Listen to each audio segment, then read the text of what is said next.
అంటాడు. ఇది దేనికి సిద్ధం నాకు అర్థం కాదు. అలాగే బాబాయిని చంపిన వాళ్ళని కాపాడుతూ తన చెల్లికి ద్రోహం చేశాడు.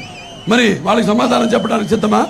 ప్రతి సంవత్సరం జాబ్ క్యాలెండర్ తీసుకొస్తానని ఏదో కళ్ళుబొలి కబుర్లు చెప్పి యువతను మరి ఈ యొక్క నమ్మించి డ్రగ్గులకి బానిసలు చేశారో మరి వాళ్ళకి సమాధానం చెప్పడానికి సిద్ధమా?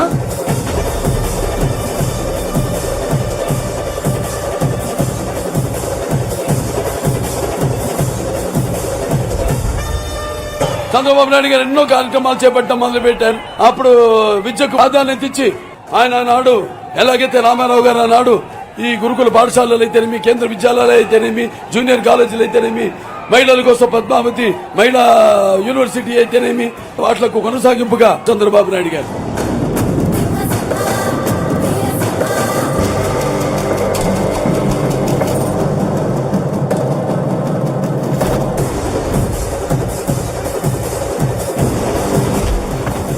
ప్రపంచంలో ఎక్కడ జరగని ఒక పట్టి సీమ ఏదైతే ఈ గోదావరి జీవనదులను సముద్రంలో 3000 టీఎంసీ నీళ్లు వృధాగా కలిసిపోతున్నాయో వాటిని మళ్లించి శ్రీశైలం ద్వారా 4 జిల్లాలకి అటు కర్నూలు, కడప, అనంతపూరు, చిత్తూరు జిల్లాలకు సాగునీరు అందించిన అభినవ భగీరథుడు చంద్రబాబు నాయుడు గారు.